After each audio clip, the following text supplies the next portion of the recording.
There we go. And we're live. Hello, everyone. All right. Thank you, Brianne. So let me tell you about what you're going to see tonight a little bit, a short introduction. Written to celebrate the anniversary of the 19th Amendment, Rosemary Noer's Failure is Impossible dramatizes the debate for women's suffrage by drawing on the congressional record, petitions to Congress, and to other archival sources such as newspapers, personal letters, diaries, and memoirs. The play was first performed on August 26, 1995, as part of the commemoration of the 75th anniversary of the 19th Amendment at the National Archives. Tonight's readers are primarily students from a Holyoke Community College class titled She Persisted, an HCC Learning Community, which combines women's history and acting. Please help me welcome the professors of this class, Professor Pat Sandoval and Professor Diane Beers.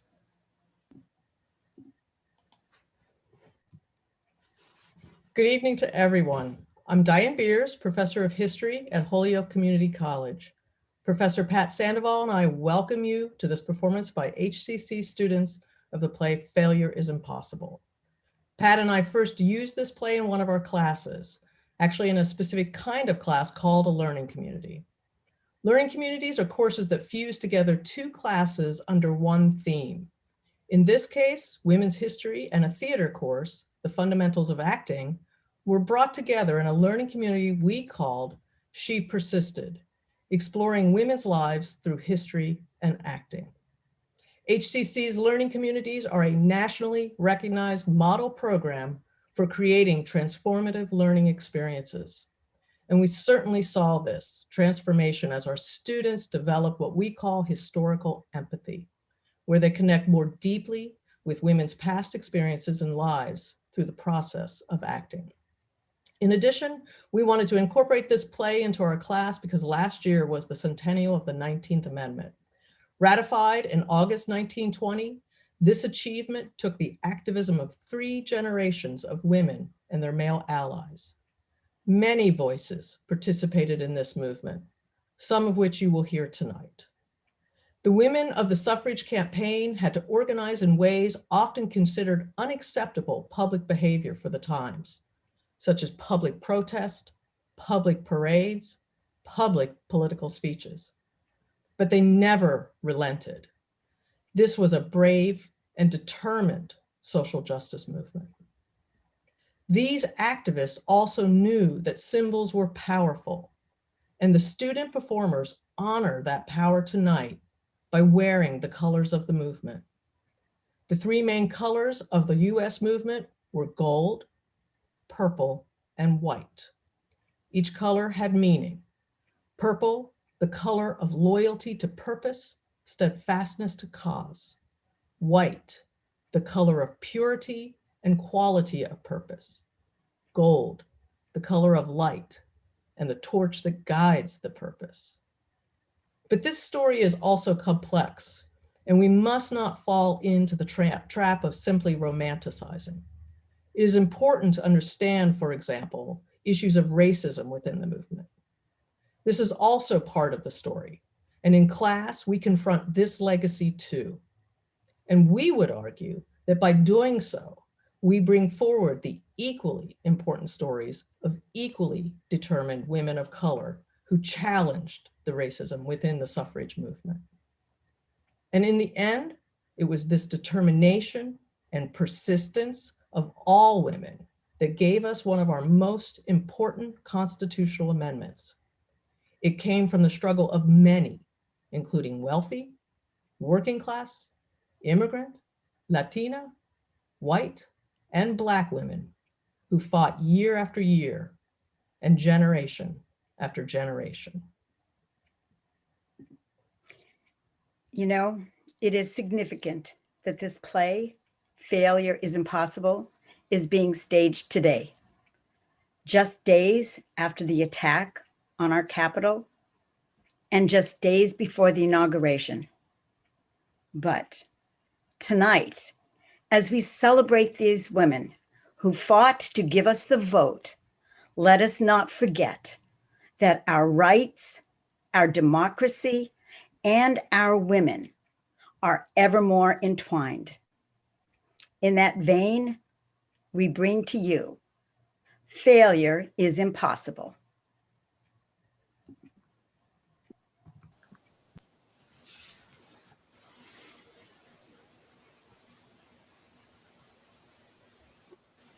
The year 2020 was the 100th anniversary of the passage of the 19th Amendment, giving women the right to vote. Do I hear you say, wait a minute, the country is over 244 years old, and women have been voting for just 100 years? What's the problem here? The problem began with the words of the founding fathers, not the ones they put in, the ones they left out. In 1776, when John Adams sat with a committee of men in Philadelphia, writing the Declaration of Independence, he got a letter from his wife, Abigail. John, in the new code of laws, remember the ladies. Do not put such unlimited power in the hands of the husbands. Remember, all men would be tyrants if they could. We will not hold ourselves bound by any laws in which we have no voice or representation. But when the founding fathers sat down to write the Declaration and the Constitution, they left out one critical word: woman. Nearly 60 years later, when Sarah and Angelina Grimke spoke to state legislators about the evils of slavery, their actions were denounced from the pulpit as contrary to God's law and the natural order. The power of woman is her dependence, flowing from that weakness God has given her for her protection.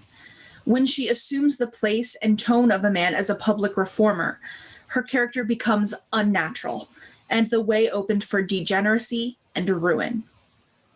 Sarah Grimke had an answer for that.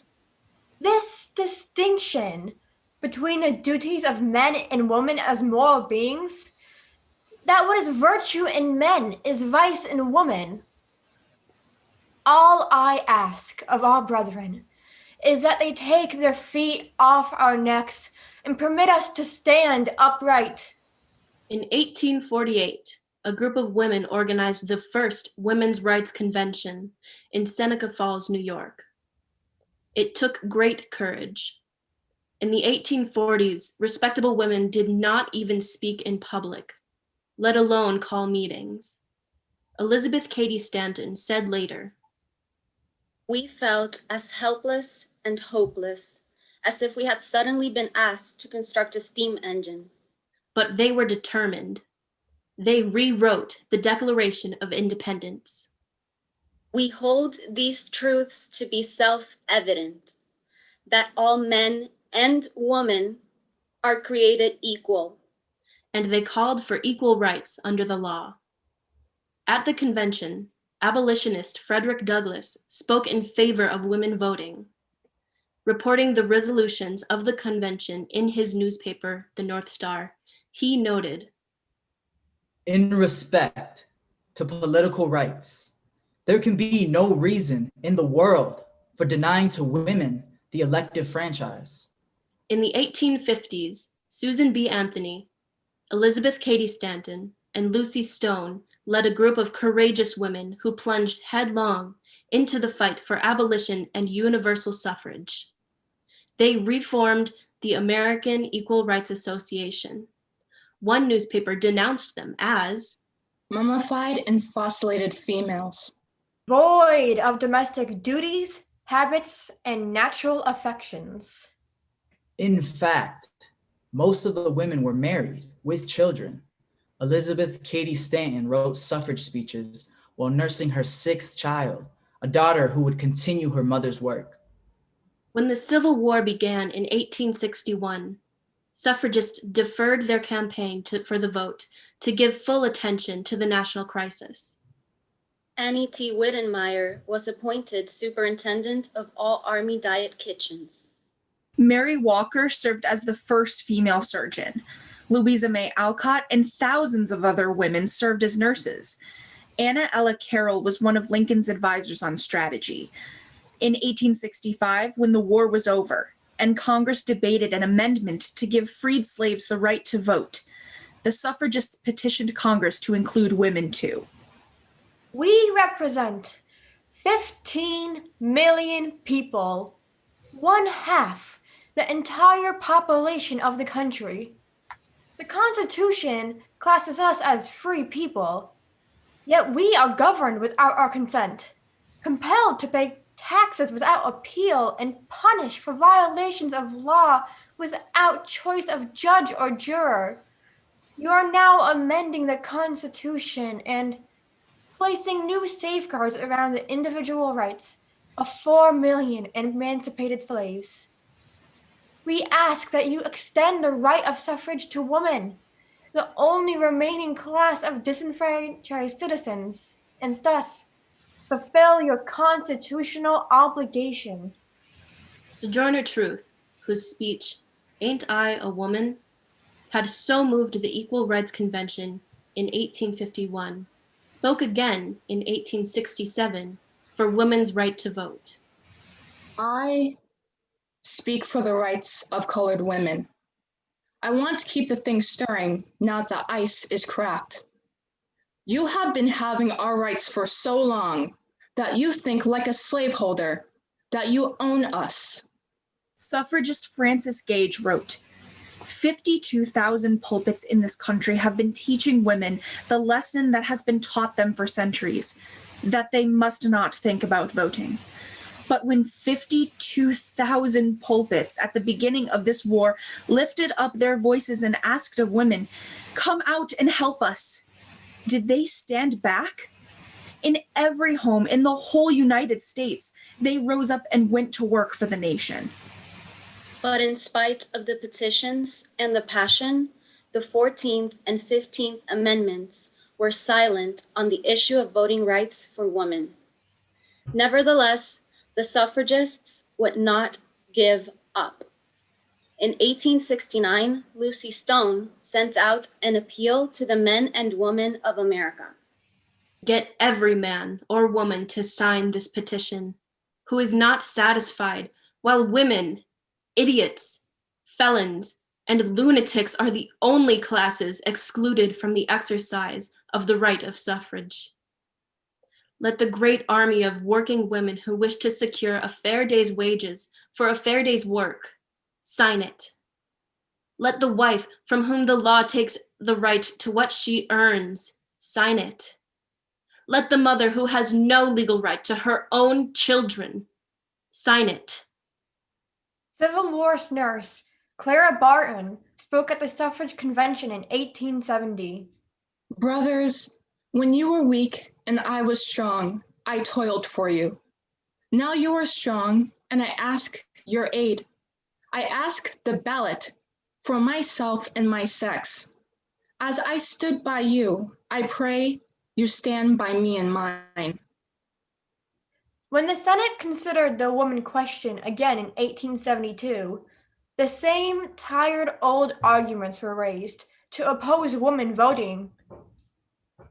I hope so, that it will not be considered ungracious in me, that I oppose the will of any lady. But when she so far misunderstands her duty as to want to go to working on the road and serving in the army, I want to protect her against it. Should we attempt to overturn the social status of the world as it has existed for 6,000 years? The congressman from Texas wasn't the only lawmaker who argued that if the founding fathers had meant women to vote, they would have said so directly. Elizabeth Cady Stanton responded, Women did vote in America at the time the Constitution was adopted. If the framers of the Constitution meant they should not, why did they not distinctly say so? The women of the country, having at last roused up to their rights and duties as citizens, have a word to say. It is not safe to leave the intentions of the founding fathers or of the Heavenly Father wholly to masculine interpretation. Congress appointed a committee to study the floods of petitions arriving daily from women. This is how it worked. Women's petitions are generally referred to a full committee of fools, carefully laid on the floor of the committee, room to be a target at which to shoot tobacco juice. And the committee man who can hit the mark oftenest is regarded as having done the most to kill the petition. Even the President of the United States remained indifferent to the poignant arguments of the suffragists. Elizabeth Cady Stanton said of President Rutherford Hayes, In President Hayes' last message, he reviews the interests of the Republic, from the Army and the Navy to the crowded condition of the mummies, dead ducks, and fishes in the Smithsonian Institution. Yet, he forgets to mention 20 million women citizens robbed of their social, civil, and political rights. Resolved that a committee be appointed to wait upon the President and remind him of the existence of one half of the American people whom he has accidentally overlooked. The pioneer women who were then settling the West had no intention of being overlooked. Women in the territory of Wyoming won the vote in 1869, followed shortly by women in the neighboring territories of Utah, Colorado, and Idaho. When Wyoming applied for statehood in 1890, a fierce bloc of senators opposed its admission because it allowed women to vote. The senator from Tennessee called it a reform against nature and predicted it would unsex and degrade the women of America. But Wyoming citizens refused to give in. Their legislature cabled back to Washington. We will remain out of the Union 100 years rather than come in without our women. encouraging words, but as the years of struggle rolled by, the women of Seneca Falls realized that they would not live to vote. Elizabeth Cady Stanton wrote, We are sowing winter wheat, which other hands than ours will reap and enjoy. 24 hours before she died, in 1902, Stanton dictated this plea to Theodore Roosevelt. Mr. President, Abraham Lincoln immortalized himself by the emancipation of 4 million slaves. Immortalize yourself by bringing about the complete emancipation of 36 million women. By 1900, over 3 million women worked for wages outside the home, often in hazardous and exploitive conditions, often with their children beside them at the machinery. They needed the ballot to give them a voice in making labor laws. In the Triangle Shirtwaist Factory fire, 146 workers were killed trying to escape an unsafe building into which they had been locked to keep them at work. Suffragist Mary Ware Dennett wrote, It is enough to silence forever the selfish, addle-headed drivel of the anti-suffragists who say that working women can safely trust their welfare to their natural protectors. Trust the men who allow 700 women to sit wedged between the machines in a 10-story building with no outside fire escapes and the exits shuttered and locked. We claim in no uncertain voice that the time has come when women should have the one efficient tool with which to make for themselves decent and safe working conditions: the ballot. Working women flocked to the suffragist banner. With this new army of supporters, women succeeded in putting suffrage on the state's agendas. In 1912, the suffrage referendum was passed in Arizona, Kansas, and Oregon. defeated in Michigan, Ohio, Wisconsin. In 1913, 5,000 women marched down Pennsylvania Avenue on the day before Woodrow Wilson's inauguration, asking for the vote. They were mobbed by a hostile crowd. In 1914, the suffrage referendum passed in Montana and Nevada. Defeated in North and South Dakota, Nebraska, Missouri. 1915, the suffrage referendum failed in New York, New Jersey, Pennsylvania, and Massachusetts. In Massachusetts, the saloons handed out pink tickets printed with, "Good for 2 drinks if women's suffrage is defeated." When the United States entered World War I in 1917, women were urged, once again, to put aside their costs for the war effort. Elizabeth Cady Stanton's daughter reminded them. The suffragists of Civil War days gave up their campaign to work for their country, expecting to be enfranchised in all the return for their good services. They were told they must wait. Now, in 1917, women are still waiting. But the suffragists of 1917 had read history. They worked for the war, and they continue to work for the vote. While women in unprecedented numbers entered war service, standing in for soldiers in factories and on farms, they also held mass meetings, handed out countless leaflets, sponsored parades, plays, lectures, and teas, anything to get the arguments for women's suffrage before the public. One suffragist said, "Some days I got up at 5:30 and did not get home until midnight, going from office to office, talking the question out." In New York, 1,030,000 women signed a petition asking for the right to vote. The petitions were pasted on placards borne by women marchers in a suffrage parade. The procession of the petitions alone covered more than half a mile. Other suffragists turned to the militant tactics of the Women's Party. They picketed outside the White House, keeping their vigil in rain and cold. This was a new tactic in 1917. The police finally arrested them for obstructing traffic. One eyewitness described the arrests. An intense silence fell.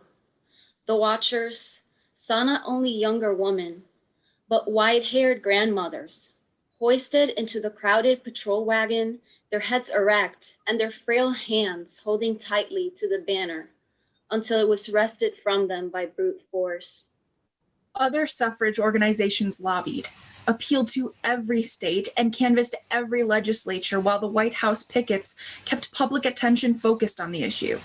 Finally, in 1917, at the height of the First World War, President Wilson spoke to urge the Congress to act on suffrage.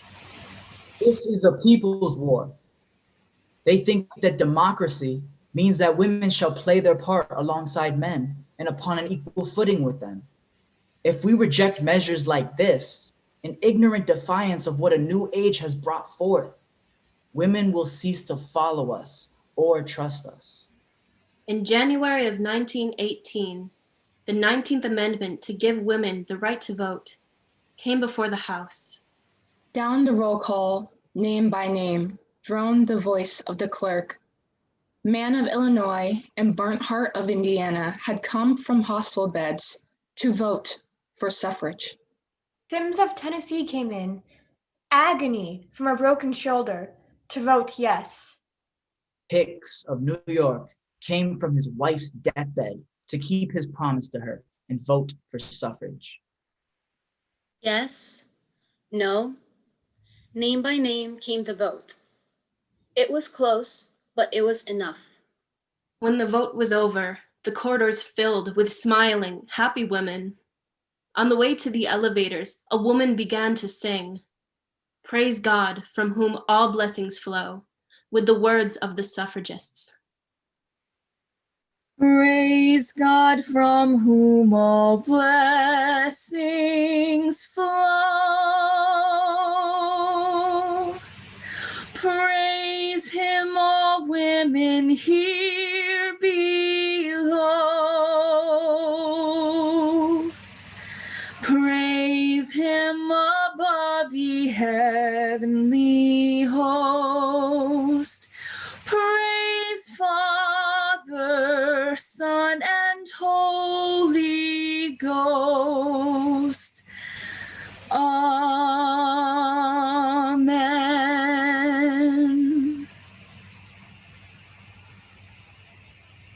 Despite this monumental triumph, the suffragists still had much work to do.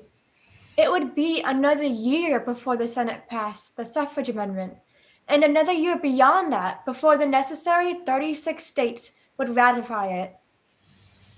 Finally, on August 26, 1920, the 19th Amendment gave women throughout the whole nation the right to vote. 19th Amendment ratified. 19th Amendment ratified. 19th Amendment ratified. 19th Amendment ratified. 19th Amendment ratified. 19th Amendment ratified.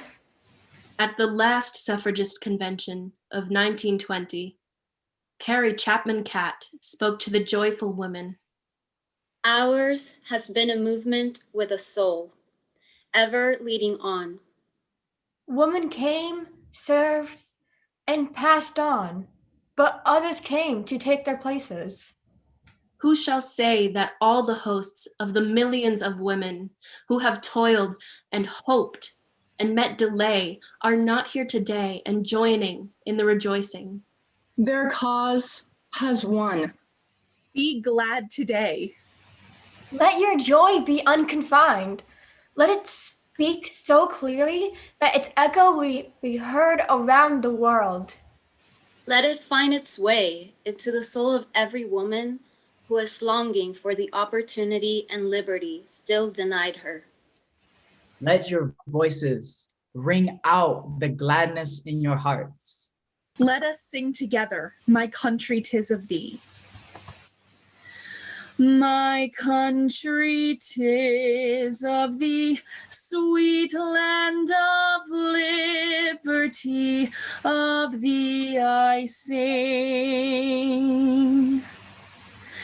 Land where my fathers died, land of my mother's pride, from every mountainside, let freedom ring. Let freedom ring. Let freedom ring. Let freedom ring. Let freedom ring. Let freedom ring. Let freedom ring.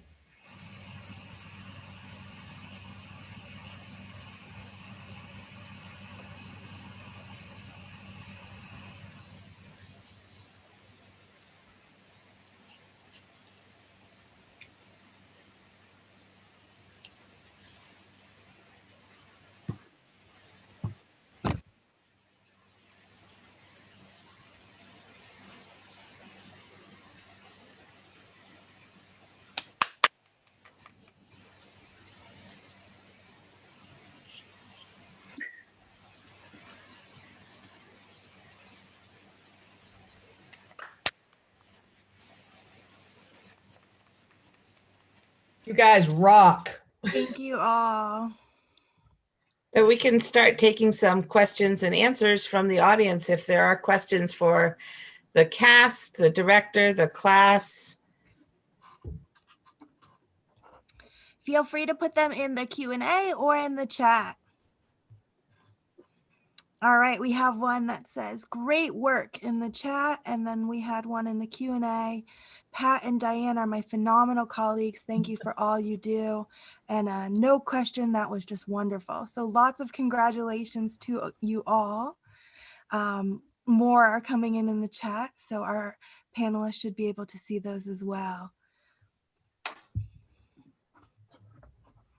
It looks like we have a couple hands raised. I'm not able to see. Okay, here they are. They're from Deb and Elizabeth. Deb, do you want to put your question in the chat? And Elizabeth, you as well?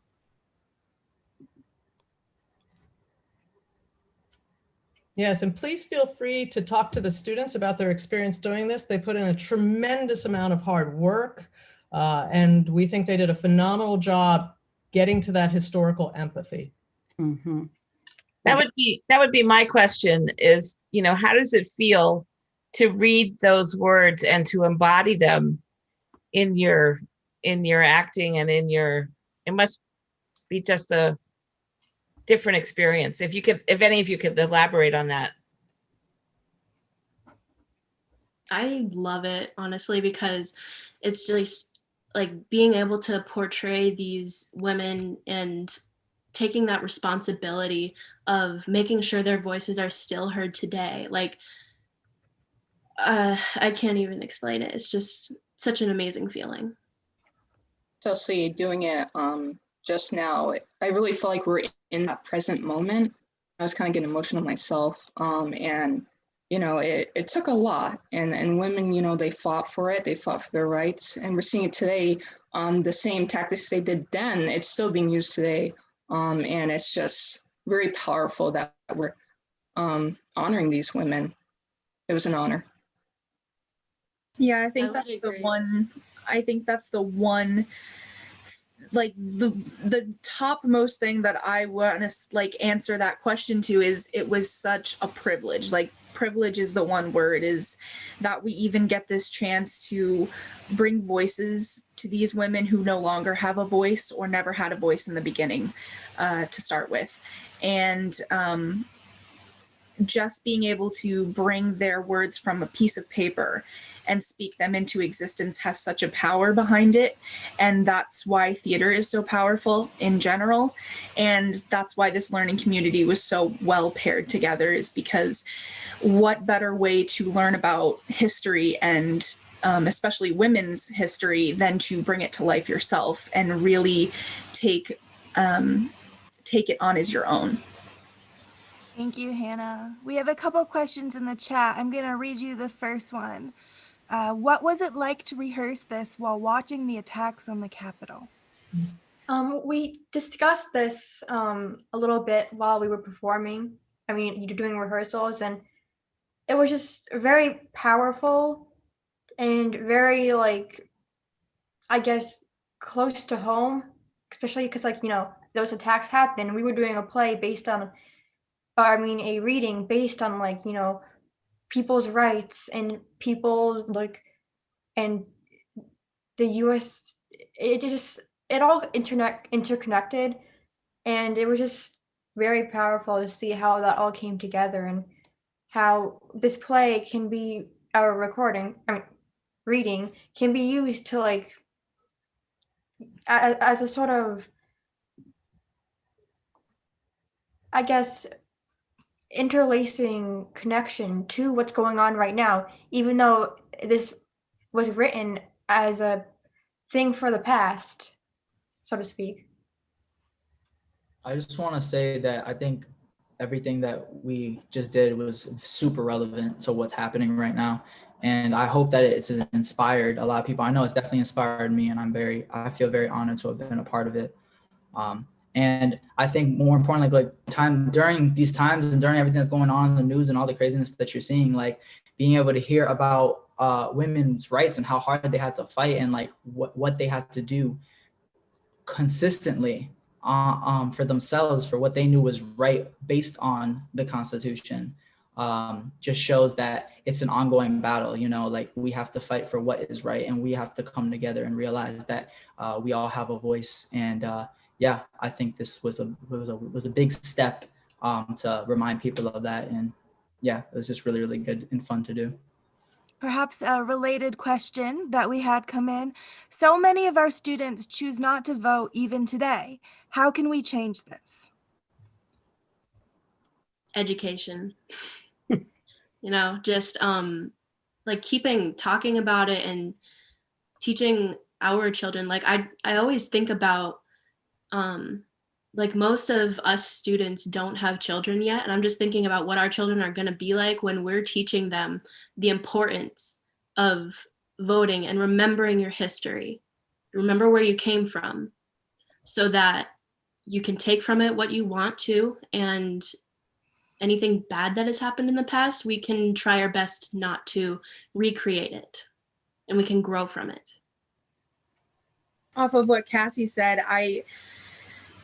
there's a reason why there is a specific phrase that we're all, or most of us, are taught, and it's history repeats itself. And in order to understand what that history is, good or bad, and whether or not we want to repeat it, we need to know about it, because if we don't, it's bound to happen anyway. And it's so important, just like Cassie said, to teach our children, because if they don't know, they, just like voting, if people don't understand what women or what people of color or anything else, what they went through to earn the basic right to have a say in who our leader is, that is such a powerful thing. And I don't think people realize that, oh, it's just something that I have. Well, why do you have it? Do you ever really think about that? Thank you. Some more questions in the Q&A that came in. For any of the students who wish to answer, what most surprised you as you learned and did research on women's suffrage?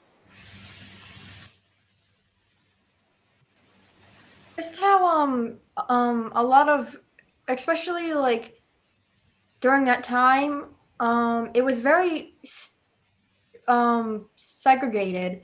Like a lot of white women wanted rights for them and not, African American women.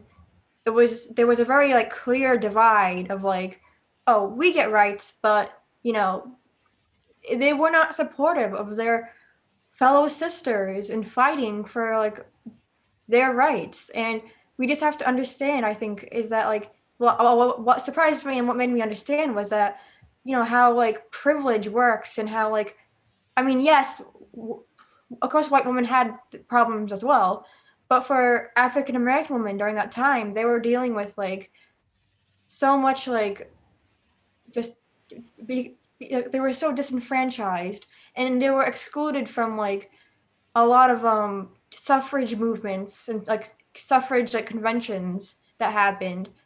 And it's important to realize that this movement, as Professor Beer said, wasn't all like happy moments, but it was also a struggle for many people to get their voices to be heard. I wasn't a part of the LC, but reading and doing this play, I learned that the suffragists used militant tactics that they learned from the Women's Party, and I did not know that. At least from the history that I've read, it's never really mentioned.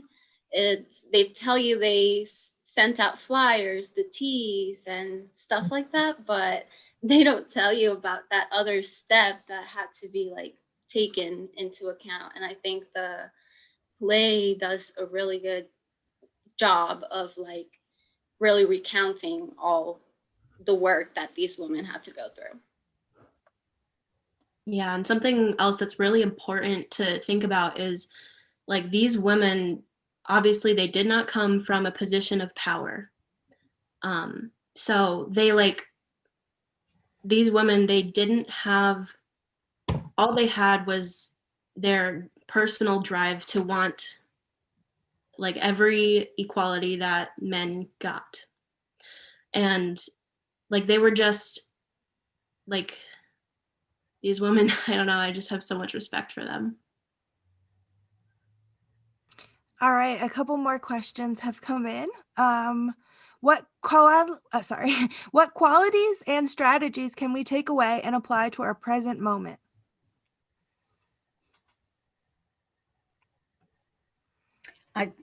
I would like to address that. I think the very title of this play is just to keep on. The title says a lot, and we cannot fail. We cannot fail. We have to keep moving. We have to keep on moving. So a couple more questions. Did the suffragettes break into subgroups with differing opinions / strategies about how to procure the vote? Short answer, yes. Yes. That's Professor Beer's question. I'll take this one. Although I bet a lot of these students could Absolutely. I know they could. I know they could. Absolutely. Yeah, most social justice movements have lots of different beliefs and factions. I think the thing with a social justice movement historically to figure out is, whether all that different energy sort of tears a movement down or drives it forward. And, I think that the suffrage movement did divide for a number of years between those women who believed very strongly that the focus should be on the state, getting the vote at the state level, and those who believed in a federal amendment. There was also a great division that occurred around the 14th and 15th Amendment at the end of the Civil War and what their participation should be in that process.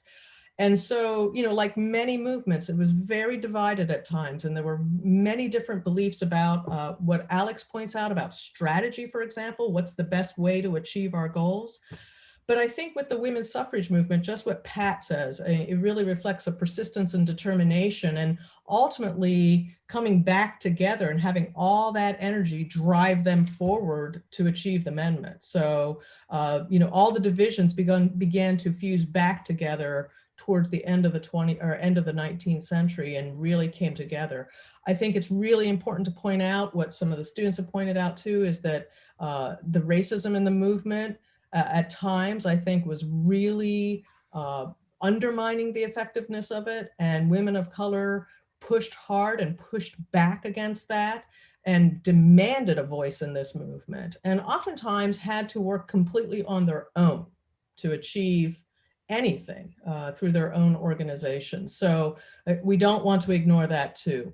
But there was a tremendous amount of energy driving this movement forward. It took a long time. Thank you for that. A couple more questions. How, I guess building off of that, how do you feel that the rights of Black Americans to vote was addressed in this piece? I can take that one. Through Sojourner Truth, she was one of the main advocates for that portion. And she basically was speaking about, and Frederick Douglass as well. And I feel like they were just driving it in a way where it was just through a lot of passion and humanizing the whole situation. And a lot of times, as we know, slaves were dehumanized. So not only were they asking for their rights as citizens, they're asking for the rights as humans and being seen as a human. And when I did that part, I because obviously she's angry, but in a way I wanted to be really compassionate too, because I know that a lot of times during those times, there's a lot of ignorance happening. There's a lot of, brainwashing that, Black people are seen as this specific thing. Therefore, why would they need rights? So there's different layers when it comes to Black people and Black women when it comes to this part, because intersectionality comes into play. So I had, it was dealing with those layers and understanding. Not only was she Black, she was also a woman, and not only was she a woman, she was advocating for her rights. So it was just really powerful in that regard. Yeah, I just want to quickly kind of touch on that too, because just with the whole play, you really notice that there's not a lot of representation of people of color in it. And I think that kind of shows how hard they really had to work even harder just to be heard, just for their voices to be heard and for them to be a part of this movement, because it was human rights issue, at the end of the day. And it's kind of ironic that women, we're asking for human rights, which is important, but denying those rights to colored women who wanted the same thing. They were trying to fight the same battle, but it's just, again, relates to what's going on now and everything that's happening now, and how people want their rights and want to be heard, but they're not listening to other people who also are being deprived of that. And I think what just struck me right now as I was listening to both Diamond and Nathan speak is women in general fought they were seen, but they were not allowed to be heard. And in the opposite of that, Black women were not allowed to be seen or heard. And I feel like that's something that we often forget, at least as privileged white people, is that we had one at least, but they had none. And they had to work twice, triply, quadruply as hard. And that is something that blows my mind. So, yeah. This goes back to how when we talk about all these different movements, the suffragist movement, transitioning into feminist movement, in regards to just the civil rights movement and Black Power movement to now the Black Lives Matter movement, any disenfranchised group of people who are fighting for human rights ought to be working together, because like you can't have one group of people gaining rights and then another not. Like it just doesn't work like that. Like aren't all people people? And that's really what we should be thinking about.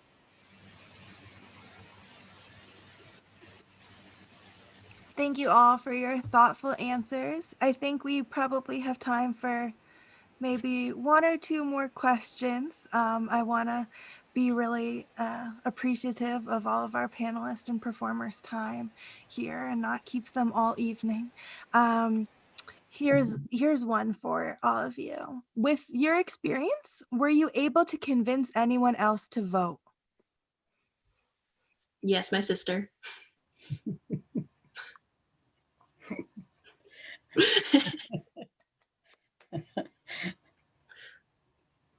And others, but she's my most proud moment. You got a congratulations for that in the chat. All right. And what can students do to be heard that would wake some of us up and that would be worth doing what these women did? If you see like active like racism or like ignorance, to speak up. Because I know for me, like I have very bad social anxiety, but sometimes you just have to push past that. And it's harder than it, it's a lot harder than, just saying it, but you really have to be there and just tell them that what they're saying and what they're doing is wrong, but also do it in a way that they won't immediately lash out in anger and respond in a way that will just completely shuts the conversation down. Because as someone who has privilege, you need to use that privilege to speak out for those who can't do it themselves or have their voices be smothered out because of, again, like racism, ignorance, sexism, just all the ignorant things that like people think. We just need to speak out and let up and confront all of the ignorance that, especially right now, of what's going on right now. I think we also have to remember love. And I think that's what our country needs right now. Every time I do a panel, I've done a few panels, my main goal is to unite people and to make them understand that there's two different sides of the spectrum. There's people who do know, and there's people that don't have the same experience. How could we have that be joint, and how could we talk and communicate in a safe space and understand each other and see eye to eye? And I think that's very, very important. And if we can do that, we can get through anything. And that's what we have to teach our kids. That's what we have to teach our family members around us, just to have that mindset of openness and love and compassion. So that's very important. And it's important to it's important to have the tolerance for people and their opinions, but also to have the tolerance to not tolerate what should not be tolerated. And I'll just say, studying the past, it is a process of learning sometimes about very difficult things that have occurred. But I also think it's an incredibly hopeful process, because what it does is it shows us the amazing ability of people just like us to make change. Because that's who makes change. When you really look at social justice movements, it's people having an enough moment and saying, I've had enough of this injustice. I've had enough of this, and I'm going to do something about it. And so I think it's very inspirational when you study the past, and particularly social justice movements, you can see just how possible it is to make real change. And I would like to add that for those of us of a certain age and working with these students, I just want to tell you that all of you give all of us hope.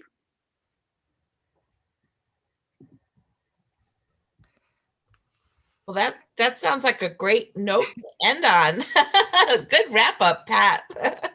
So thank you, everyone. Thank you, Alex and Cassie and Nathan and Hannah, Diamond, Roxy, Diane, Pat, and my colleague Brianne. I think this was a wonderful performance. And Were you going to let the audience in or no? I don't think we're able to do that. We have quite a few, and we don't have the technological skills there yet, Pat. Okay. So again, a reminder, we did record it. It will be up if the live stream isn't up there right away. We'll have an edited version up in a couple of weeks. So Thank you all for coming, and we hope to see you at a future program soon. You guys all did a great job. Congratulations, you guys. You moved me so much.